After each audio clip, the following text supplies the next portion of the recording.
Olá, como vai você que me assiste? Meu nome é Vitor Passos e nós estamos aqui para a nossa 12ª aula de estudos da Epístola de Paulo aos Romanos, tá certo?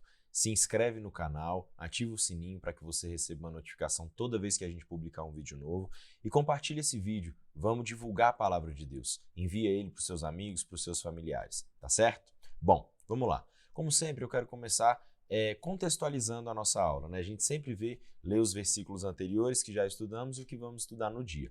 Então, Romanos, capítulo 1, eu vou ler aqui do versículo 1 até o 5 e depois o 6 e o 7, que nós vamos tratar de alguns temas hoje.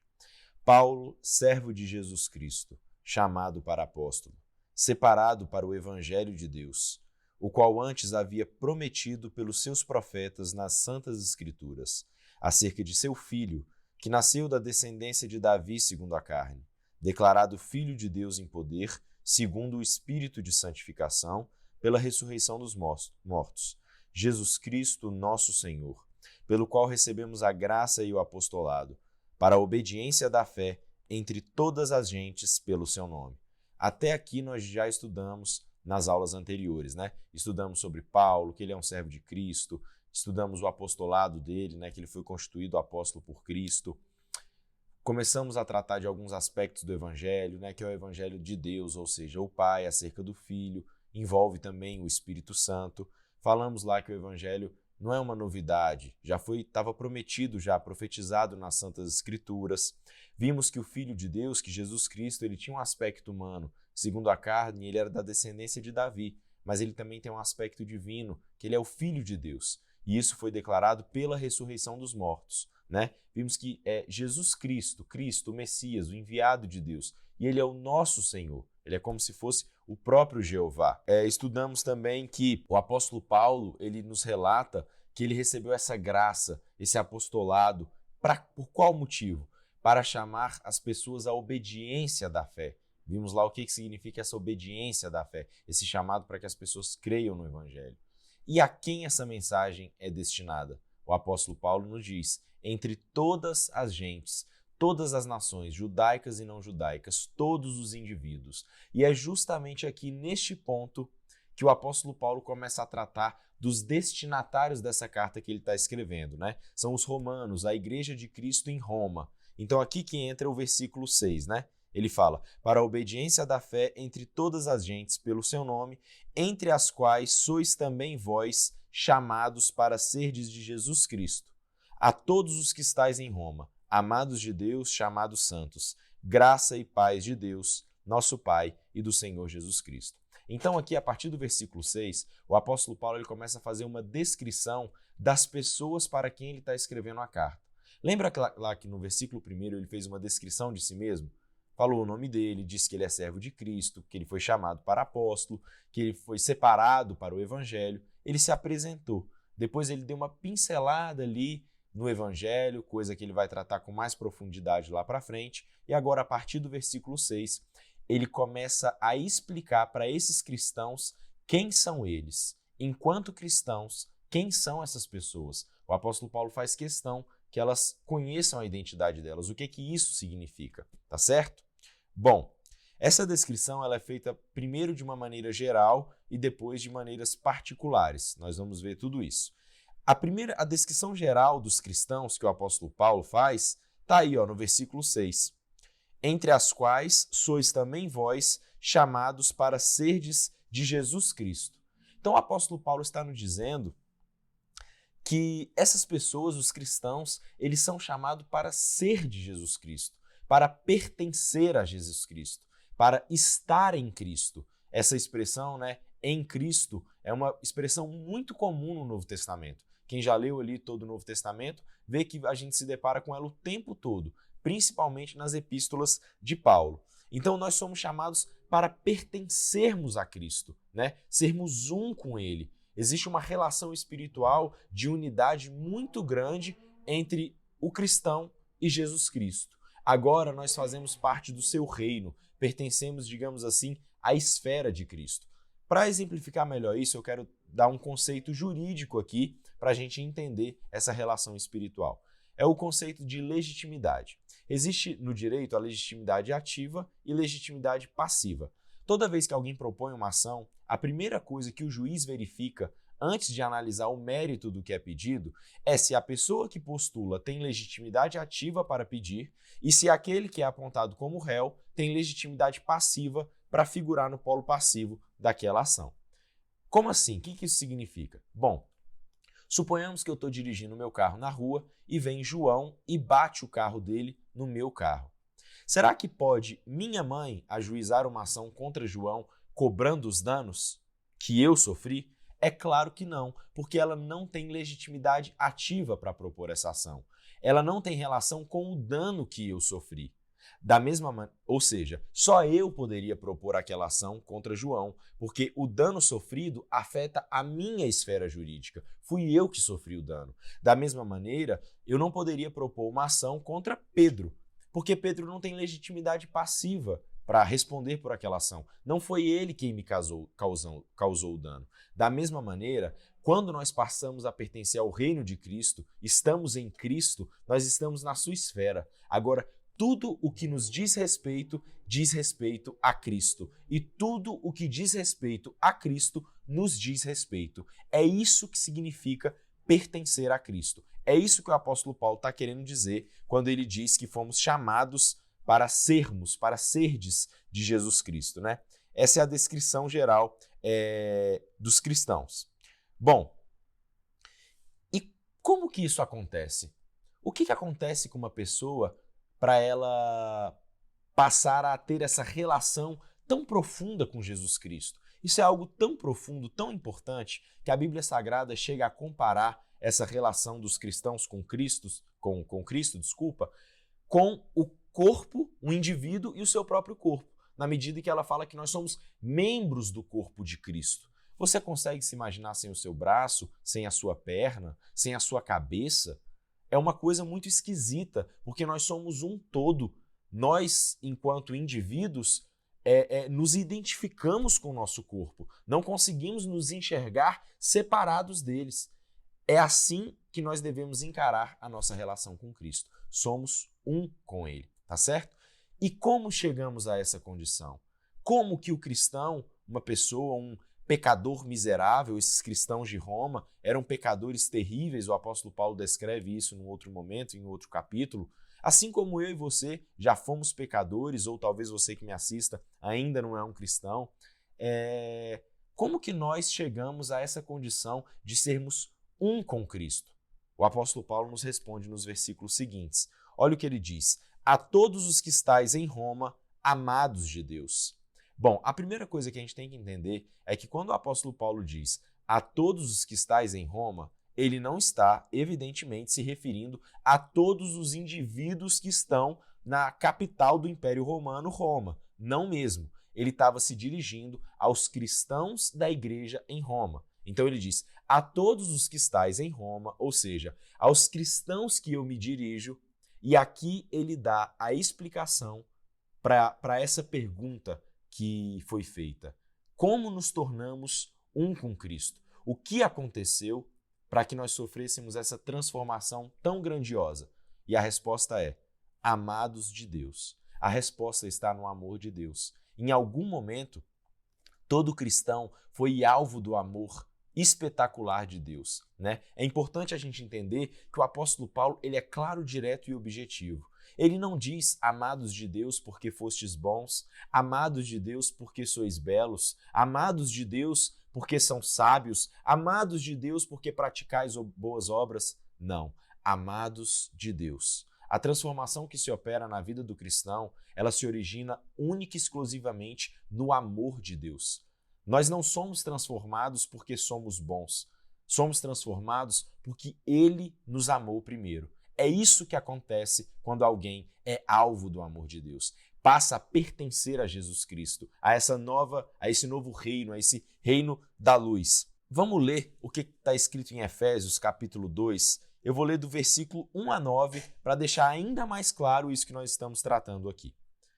Diz assim, e vos vivificou, estando vós mortos em ofensas e pecados, em que noutro tempo andastes segundo o curso deste mundo, segundo o príncipe das potestades do ar, do espírito que agora opera nos filhos da desobediência, entre os quais todos nós também antes andávamos nos desejos da nossa carne, fazendo a vontade da carne e dos pensamentos, e éramos, por natureza, filhos da ira, como os outros também. Então, olha a condição que o apóstolo Paulo nos lembra em que todos nós estávamos. Nós estávamos mortos em ofensas e pecados. Nós andávamos segundo o curso deste mundo, segundo o príncipe deste mundo, que é Satanás. O que o apóstolo Paulo está dizendo é que nós éramos influenciados e guiados por Satanás. Essa é a realidade. E por isso mesmo nós estávamos mortos no nosso pecado. E pior, nós éramos por naturezas filhos da ira. Ou seja, estávamos destinados a receber toda a carga da ira de Deus em seu julgamento. Mas alguma coisa aconteceu. Aconteceu um divisor de águas. Alguma coisa alterou o curso, entre aspas, do nosso destino. E o que foi? Isso está nos versículos 4 a 9. Mas Deus, que é riquíssimo em misericórdia, pelo seu muito amor com que nos amou, estando nós ainda mortos em nossas ofensas. Perceba, nós estávamos mortos ainda em nossas ofensas quando essa misericórdia rica de Deus, esse amor intenso dele, operou e nos vivificou juntamente com Cristo. Pela graça sois salvos. E nos ressuscitou juntamente com ele e nos fez assentar nos lugares celestiais, olha a expressão, em Cristo Jesus, para mostrar nos séculos vindouros as abundantes riquezas da sua graça, pela sua benignidade para conosco, novamente a expressão, em Cristo Jesus. Porque pela graça sois salvos por meio da fé. E isso não vem de vós, é dom de Deus, não vem das obras para que ninguém se glorie. Então esse texto parece que o apóstolo Paulo não quer que ninguém tenha dúvida que a engrenagem que girou e que nos tirou desse destino no qual nós éramos filhos da ira, mortos nos nossos pecados, foi a rica misericórdia de Deus e o seu amor com que nos amou, que ele nos vivificou com Cristo Jesus. Isso é muito importante que a gente entenda a ordem por meio do qual as coisas acontecem. Assim, todas as vezes que nós virmos um pecador, alguém que, pratica algo odioso e que nos dá um sentimento de julgamento, de represália, de desprezo, a gente tem que se lembrar.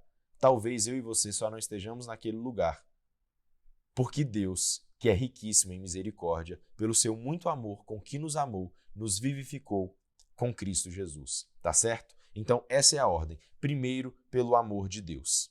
Ok? Bom, então, esse pequeno grupo de cristãos a quem o apóstolo Paulo se dirige nessa carta, só estava se reunindo como igreja para adorar a Deus, para conhecer mais do Deus de Abraão, Isaque e Jacó, o Pai do Senhor Jesus Cristo, porque eles foram alvo do amor de Deus. São os amados de Deus. A todos que estáis em Roma, amados de Deus. Não é assim que ele diz? Para a gente entender plenamente o que significa a profundidade desse amor que ele está dizendo, a gente precisa compreender, de fato, o que significa estar em Cristo Jesus. Bom, lá quando Jesus foi batizado, assim que ele saiu das águas, também no Monte da Transfiguração, nos é dito que uma voz poderosa se ouviu do céu. E nas duas ocasiões foi dito algo do Pai em relação ao Filho. E o que foi dito é: o meu filho amado, este é o meu filho amado em quem tenho prazer. Então, o fato é que o Filho de Deus é amado pelo Pai, a tal ponto que o Pai declara isso do céu de maneira poderosa e as pessoas que o ouvem ficam espantadas. E eu quero te dizer, com essa intensidade que o Pai ama o Filho unigênito, ele me ama a mim e ama a você.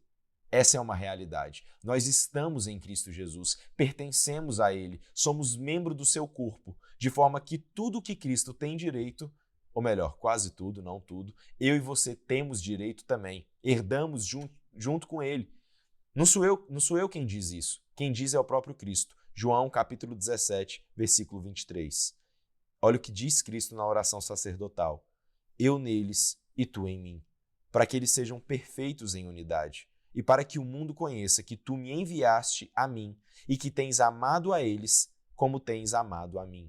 Creia, irmão. Jesus disse, o Pai nos ama como amou o próprio Cristo. Ainda que eu e você sejamos falhos, cheios de pecado, ainda que seja praticamente incrível, ou seja, difícil de crer, essa é uma realidade. Somos os amados de Deus, pessoas às quais Deus destinou o seu amor, e esse amor é tão poderoso, ele tanto sara, tanto cura, tanto transforma, que nós fomos arrebatados das trevas para o reino do Filho do seu amor e nos tornamos cristãos, pequenos cristos. Então nós vimos a descrição geral dos cristãos. Fomos chamados para pertencer a Cristo, pertencemos a Cristo. E a primeira característica particular de um cristão é que ele é um amado de Deus. A segunda particularidade que eu quero tratar na aula de hoje é que nós somos chamados. Vamos ler de novo como está escrito, né? Entre as quais sois também vós chamados para ser de Jesus Cristo. A todos os que estáis em Roma, amados de Deus, chamados santos. Então, essa expressão chamados é uma expressão muito comum. O tempo todo a gente vê essa expressão no Novo Testamento. Tanto Cristo quanto o apóstolo Pedro, o apóstolo Paulo, eles sempre mencionam um chamamento espiritual que acontece. Ora, Lucas capítulo 5, versículo 32, Jesus disse: Eu não vim chamar os justos, mas sim os pecadores ao arrependimento. Em Mateus 22, 14, o Cristo diz: Porque muitos são chamados, mas poucos os escolhidos. Então Jesus menciona esse chamamento o tempo todo. O apóstolo Pedro, no primeiro sermão da igreja primitiva, aquele sermão fervoroso que ele faz e que muitos se convertem, as pessoas que foram tocadas pelo Espírito Santo, depois daquele discurso, perguntam: e agora, o que faremos? Olha a resposta de Pedro. Atos capítulo 2, versículo 38 e 39. E disse-lhes Pedro: Arrependei-vos, e cada um de vós seja batizado em nome de Jesus Cristo para perdão dos pecados, e recebereis o dom do Espírito Santo. Porque a promessa vos diz respeito a vós, a vossos filhos e a todos os que estão longe. Agora, a tantos quantos Deus, nosso Senhor, chamar. Mais uma vez, um chamado de Deus para as pessoas receberem o Espírito Santo. 1 Coríntios, capítulo 1, versículo 26, o apóstolo Pedro diz: Porque vede, irmãos, a vossa vocação, que não são muitos os sábios segundo a carne, nem muito os poderosos, nem muito os nobres que são chamados. Então, o apóstolo Paulo mesmo, aqui em Romanos capítulo 1, versículo 1, ele diz que ele foi chamado apóstolo. Então, não há dúvida que esse é um grande tema do Novo Testamento, o chamado, um chamamento. E por que essa promessa, de acordo com o apóstolo Pedro, é para todos aqueles a quem o Senhor chamar?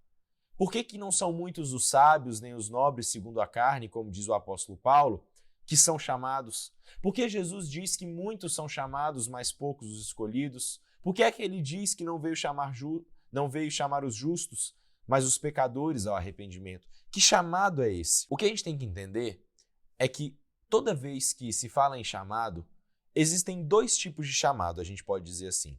Um chamado geral e um chamado eficaz. Isso é uma maneira didática da gente entender a situação, tá bom? A Bíblia não fala chamado geral ou chamado eficaz. É uma maneira da gente compreender como essas duas coisas ocorrem. O chamado geral, ele acontece toda vez que o evangelho é pregado. Toda vez que o evangelho é pregado, os homens são chamados para se arrepender e crer no evangelho. Atos capítulo 17, versículo 30. Mas Deus, não tendo em conta os tempos da ignorância, anuncia agora a todos os homens em todo lugar que se arrependam. Então é feito um chamado geral da parte de Deus para que todos os homens em todo lugar se arrependam. Contudo, a gente vê que nem sempre as pessoas se arrependam. Na verdade, a gente pode dar um exemplo de dois homens na mesma igreja, ouvindo o mesmo sermão do mesmo pregador. Um crê no evangelho, o outro não. O chamado geral foi feito para ambos, mas o chamado eficaz, que resultou em arrependimento e fé no evangelho, acontece somente em alguns. Então, para todos, a gente diz chamado geral. Para aqueles que se convertem e recebem o evangelho, a gente fala em chamado eficaz. Quando o apóstolo Paulo ele se refere a chamados para ser de Jesus Cristo, chamados santos, ele está dizendo do chamado eficaz. Ele está dizendo que são pessoas que foram, digamos assim, objetos do amor de Deus e o Espírito Santo operou no coração dessas pessoas de forma tal que elas se tornaram cristãos verdadeiros. Afinal de contas, eles não estavam se reunindo para adorar a Deus, eles não haviam abandonado aquela vida de pecado, de imoralidade da capital do Império Romano, né? Aquela idolatria imensa, e estavam se reunindo em pequenos grupos para adorar a Deus, conhecer mais das Escrituras Sagradas, conhecer mais de Deus. Sim, foram chamados eficazmente e a vida deles foi transformada. Olha o que está escrito lá em 1 Coríntios capítulo 2, versículo 4 e 5, ainda sobre o chamado. A minha palavra e a minha pregação não consistiram em palavras persuasivas de sabedoria humana, mas em demonstração do Espírito e de poder, para que a vossa fé não se apoiasse em sabedoria dos homens, mas no poder de Deus. Então olha que revelação tremenda. O apóstolo Paulo estava dizendo que ele tomou muito cuidado para que a pregação dele não estivesse fundamentada em palavras de sabedoria humana, mas em espírito, em demonstração do Espírito Santo e de poder, para que a fé daquelas pessoas não se apoiasse em sabedoria humana, mas no poder de Deus. Porque o Evangelho é o poder de Deus para a salvação. Então o apóstolo Paulo queria garantir que aquela pregação dele fosse conduzida pelo Espírito Santo, que é, na verdade, quem convence as pessoas, e se operasse ali um chamado eficaz, e as pessoas que ouvissem aquela pregação recebessem dentro delas uma operação do Espírito Santo tão poderosa que elas se arrependessem dos pecados, crescem no Evangelho e se tornassem cristãos verdadeiros. Então olha que coisa gloriosa e maravilhosa que a gente se depara, né? Há um chamado geral e um chamado eficaz. Graças a Deus, eu creio que eu e você fomos alvos desse chamado eficaz. O Espírito Santo operou em nosso coração e eis-nos aqui, nos dedicando a conhecer a palavra de Deus, a entender um pouco mais do Senhor e Salvador das nossas vidas, o Senhor Jesus Cristo. Eu vou parar por aqui. Se eu continuar, a nossa aula vai ficar muito extensa, então eu vou finalizar por aqui e vou deixar essa parte chamados santos para a próxima aula. Eu espero que o Espírito Santo tenha alcançado o seu coração, você tenha aprendido e todos nós juntos tenhamos crescido um pouquinho mais na graça e no conhecimento do Senhor Jesus Cristo. Que Deus te abençoe, não se esqueça de se inscrever no canal, compartilhar esse vídeo e ativar o sininho. Um grande abraço, que Deus nos abençoe em nome de Jesus.